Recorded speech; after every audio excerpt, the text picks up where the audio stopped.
ইমান যদি না থাকে এই জানামাজ দিয়ে কি হবে আপনার? এই হজ দিয়ে কি হবে আপনার? আবু জাহাল অনেক হজ করত, আরে আবু জাহাল হজ করতো কি করতো না? প্রতি বছর হজ করতো। আবু জাহাল্লা জিন্দেগিতে কম। ইমান যদি ঠিক না থাকে, তাহাজ্জুদের সময় ঘুম থেকে উঠে যতই আপনি জানামাজ তালাশ করেন, করে না হলেও 40 বার 50 বার হজ করেছে, ইমানদার না বেঈমান? কাজে আগে ইমান ঠিক করো, আমল পরে ঠিক করো। ইমান যার ঠিক নাই, তার আমলের এক কানাকড়ি পরিমাণ মূল্য নাই। দোস্ত, আমার পর্যবেক্ষণ হলো আমার মুসলিম সমাজের মধ্যে সবচেয়ে মানুষের সবচেয়ে বেশি ইমান নষ্ট হয় রাজনীতির মাধ্যমে, অন্য সব কিছুর মাধ্যমে, সমস্ত ফিতনার মাধ্যমে আমল নষ্ট হয়।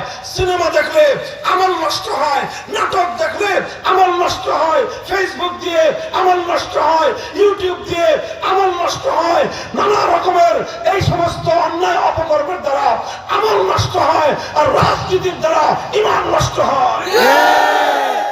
এই জন্য আগে রাজনীতিকে ঠিক করতে হবে, রাজনীতিকে ঠিক করতে হবে। রাজনীতিকে ঠিক না করে গোড়ায় পানি ঢেলে, গোড়ায় শেকড়ের মধ্যে পানি ঢেলে ডালপালা ছাটলে কোনোদিন লাভ হবে না। মুহতারাম হাজিরিন, কথা লম্বা নয়, কথা লম্বা নয়। আমার এই বাংলাদেশ মুসলমানের বাংলাদেশ, ৯৭% মুসলমান। এই বাংলাদেশটাকে ইসলামী রাষ্ট্র করবার জন্য ঐতিহাসিকভাবে আমাদের পূর্বপুরুষরা অনেক ত্যাগের কোরবানি স্বীকার করেছেন, অনেক রক্ত দিয়েছেন, অনেক জীবন দিয়েছেন। যারা আপনারা পূর্বপুরুষদের ইতিহাস জানেন,